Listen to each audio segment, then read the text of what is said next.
world, selamat kembali ke siri Python episod yang ketiga. Dalam video yang lepas, kita melihat algoritma pemilihan yang hanya mempunyai dua kemungkinan apabila pengguna memberikan maklumat berat dan tinggi mereka. Berat badan berlebihan atau berat badan yang ideal. Dalam kehidupan sebenar, kita sebenarnya mempunyai lebih dari dua kemungkinan. Seseorang itu boleh mempunyai masalah kekurangan berat atau berat badan yang normal ataupun obes. Untuk video kali ini, kita akan melihat bagaimana caranya untuk membina sebuah perisian yang boleh memberikan lebih daripada dua kemungkinan. Ini adalah algoritma yang mempunyai pelbagai pilihan. Cuba lihat bagaimana pilihan-pilihan dikembangkan dengan lebih banyak pilihan seterusnya. Terdapat 4 jawapan yang boleh diberikan berdasarkan BMI yang dikira. Contohnya, selepas kita memasukkan berat dan tinggi, atau cara Python telah membantu kita untuk mengira BMI tersebut dan BMI yang didapati adalah 27. Apakah langkah seterusnya? Pilihan mana yang akan dipilih? Pertama, komputer akan memeriksa jika BMI kurang daripada 18.5. No, BMI 27 lebih daripada 18.5. Komputer akan terus melalui pilihan dalam algoritma sehinggalah syarat dipenuhi, iaitu BMI antara 25 dan 29.9.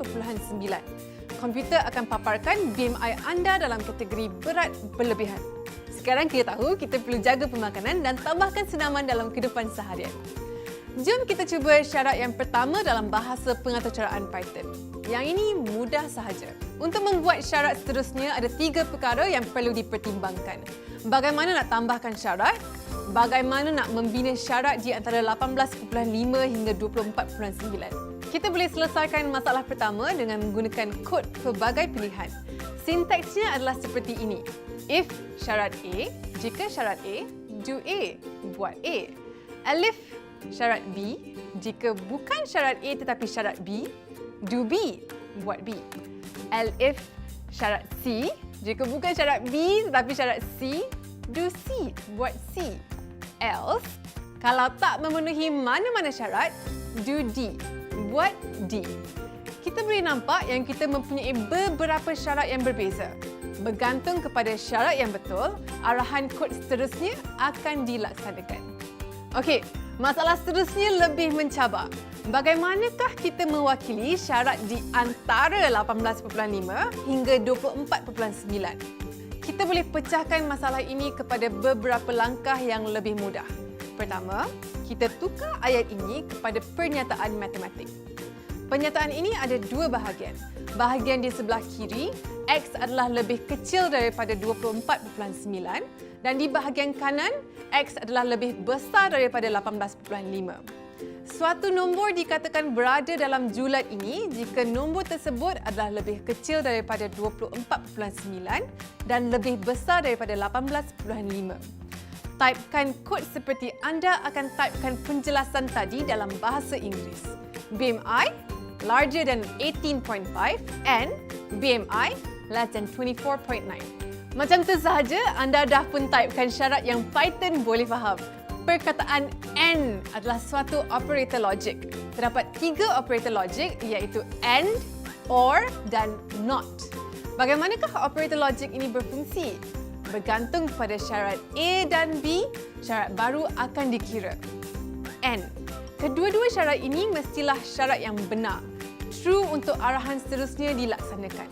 Bayangkan ibu kamu memberitahu kamu, kamu boleh keluar dengan kawan hanya jika kamu sapu lantai dan kemas bilik tidur. Untuk syarat keluar dengan kawan boleh dijalankan, kedua-dua syarat sebelumnya perlu dipenuhi. Dalam operator logik OR atau, kita hanya perlu memerlukan satu syarat yang benar untuk syarat seterusnya dilaksanakan. Ini bersamaan dengan pernyataan, jika anda minta ibu anda kejut atau anda set alarm, anda bangun awal. Jika salah satu daripada syarat ini adalah benar, sama ada ibu anda bangunkan anda atau alarm yang diset berbunyi, anda akan bangun awal. Untuk operator logik NOT, anda hanya perlu gunakan satu syarat. Operator logik NOT terbalikkan suatu pernyataan. Jika suatu pernyataan itu benar, logik operator akan terbalikkan syarat pernyataan tersebut untuk menjadi palsu atau false. Kita cuba dengan pernyataan ini. Anda boleh mendapat keputusan yang cemerlang jika anda tidak tidur di dalam kelas. Jadi, jika anda tidur adalah benar, maka mendapatkan keputusan cemerlang adalah palsu. Sebaliknya adalah benar. Jika anda tidak tidur itu adalah palsu, maka mendapatkan keputusan cemerlang menjadi benar. Sekarang, kita boleh membina kod untuk memeriksa BMI. Saya rumuskan video kali ini. Kita telah belajar yang pertama, algoritma pelbagai pilihan. Yang kedua, operator logic. Sebagai cabaran untuk anda, cuba bina sebuah program yang memeriksa kadar jantung rehat. Program anda mestilah mampu memberitahu pengguna kadar jantung mereka jatuh di bawah kategori yang mana. Selamat mencuba!